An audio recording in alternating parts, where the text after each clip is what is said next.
आपने यूरोप में या फिर इंग्लैंड में सुना होगा या देखा होगा कि लोग टैक्सी करके या टैक्सी चलाकर कितने पैसे कमा रहे हैं। मैं इस वक्त स्वीडन में मौजूद हूं और मेरे साथ मेरे एक दोस्त मौजूद हैं जिनका नाम जुनेद है और वो आपको बताएंगे कि ये स्वीडन के अंदर टैक्सी चलाकर कितने पैसे कमा रहे हैं एक महीने में। और ये इतने पैसे कमा रहे हैं कि जब आप सुनेंगे तो आप हैरान रह जाएंगे। अगर आप एक दिन का अगर आप कासा मुझे बता सकते हैं तो मुझे बताएं कि एक दिन में आप कितना अर्न करते हैं टैक्सी चलाकर। कासा स्वीडिश क्रोन में कोई 3-4 हज़ार क्रोन हो जाता है हर दिन का, एक दिन का। ठीक है। और अगर इसको मल्टीप्लाई हम कर लें अगर एक महीने में, तो एक महीने में आप कितने हज़ार क्रोन या कितना कमा लेते हैं? इस हिसाब से आप कह लो 90,000 1 लाख तक। 1 लाख रुपया? 1 लाख क्रोन। 1 लाख क्रोन यानी कि पाकिस्तानी करीबन 25 से 26 लाख रुपए। हाँ जी, बिल्कुल ऐसा ही। ये जो लोग यूरोप से यहाँ पर मूव हुए हैं वो आते साथ यहाँ पर फडूरा, ऊबर या फिर फूड डिलीवरी के कामों में जो है लग पड़ते हैं। मुझे ये बताइए कि आप उन लोगों को क्या मशवरा देंगे कि भाई थोड़ी सी यहाँ पर अगर आप वो आकर मेहनत करेंगे तो उनको क्या फल मिलेगा यहाँ पे? अगर तो देखो उनके पास उधर का लाइसेंस है, ठीक है, फिर तो वेल एंड गुड। वो इधर आके वो चेंज करवा लें, उसके बाद वो अपना टेस्ट दें।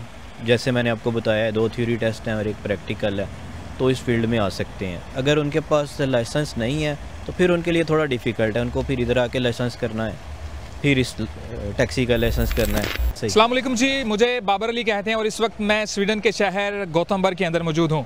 आपने यूरोप में या फिर इंग्लैंड में सुना होगा या देखा होगा कि लोग टैक्सी करके या टैक्सी चलाकर कितने पैसे कमा रहे हैं। मैं इस वक्त स्वीडन में मौजूद हूँ और मेरे साथ मेरे एक दोस्त मौजूद हैं जिनका नाम जुनेद है और वो आपको बताएंगे कि ये स्वीडन के अंदर टैक्सी चलाकर कितने पैसे कमा रहे हैं एक महीने में। और ये इतने पैसे कमा रहे हैं कि जब आप सुनेंगे तो आप हैरान रह जाएंगे। अस्सलाम वालेकुम जी। वालेकुम अस्सलाम। कैसे हैं आप? अल्हम्दुलिल्लाह। आप कैसे हैं बाबर भाई? अल्हम्दुलिल्लाह, मैं बिल्कुल ठीक ठाक। जुनेद भाई, सबसे पहले मुझे ये बताइए कि कितना टाइम हो गया आप ये टैक्सी चला रहे हैं?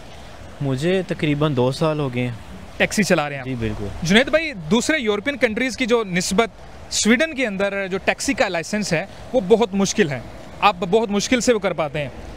काइंडली मुझे ये बताइए, हमारे व्यूवर्स को भी बताइए कि कितना मुश्किल है और इसके जो स्टेप्स हैं वो क्या होंगे।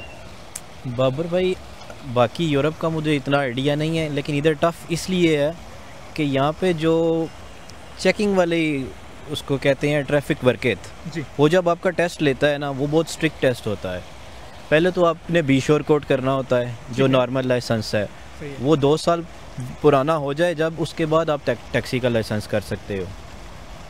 तो इसके लिए 3 एग्ज़ाम हैं, 2 थ्योरी टेस्ट हैं और 1 प्रैक्टिकल है। ठीक है।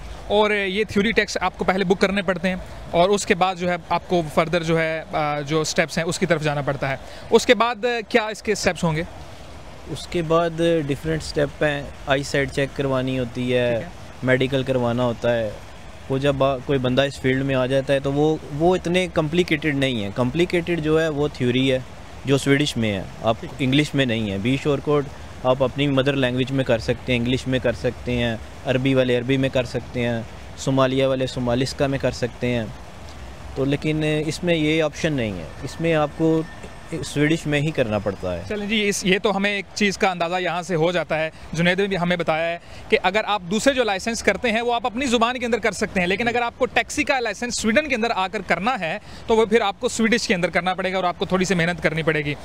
जुनेद भाई, मुझे ये बताइए, ये जो लोग यूरोप से यहाँ पर मूव हुए हैं वो आते साथ यहाँ पर फडूरा, ऊबर या फिर फूड डिलीवरी के कामों में जो है लग पड़ते हैं।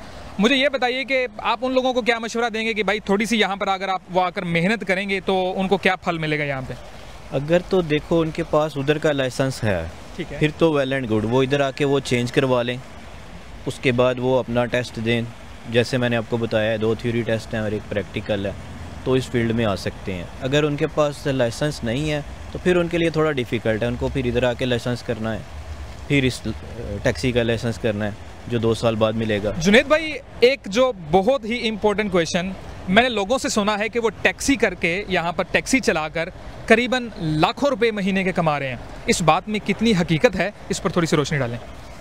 यार बाबर भाई, देखो लाख रुपए की बात करें तो एक अलग चीज़ है, लाख करोड़ की बात करें तो एक अलग चीज़ है। चले हम इसको थोड़ा सा जो आसान कर देते हैं लोगों के लिए भी और आपके लिए भी, जी। कि अगर आप एक दिन का अगर आप कासा हमें मुझे बता सकते हैं तो मुझे बताएं कि एक दिन में आप कितना अर्न करते हैं टैक्सी चलाकर।